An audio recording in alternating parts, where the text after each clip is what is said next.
তিনি বিজেপির নেতা, তার সঙ্গে আমাদের মতাদর্শগত লড়াই, রাজনৈতিক বিরোধ আছে, কিন্তু ব্যক্তিগতভাবে দিলীপ ঘোষ বিয়ে করছেন, আমরা তো শুভেচ্ছা জানাচ্ছি। মাননীয় মুখ্যমন্ত্রী পুষ্পস্তবক বার্তা সব পাঠিয়েছেন।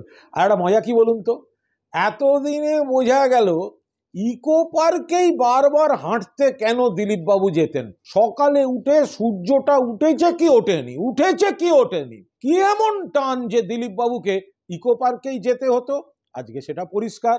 তার চেয়েও বড় কথা, এই ইকো পার্ক সেই ইকো পার্ক যেখান থেকে দিলীপ ঘোষের প্রেম জন্ম নিল, পরিণয়ের দিকে এগোলো, যেটি তৈরি করেছেন মমতা বন্দ্যোপাধ্যায়। বাংলার উন্নয়ন, বাংলার পর্যটন, বাংলার কর্মসংস্থানের অন্যতম প্রতীক ইকো পার্ক। ফলে দিলীপ ঘোষের নতুন জীবনের যে সেতুবন্ধন, তাতে এই eco park made by Mamata Banerjee, এইটার যদি উনি এর না স্বীকার করেন, তাহলে সেটা অত্যন্ত দুঃখজনক হবে।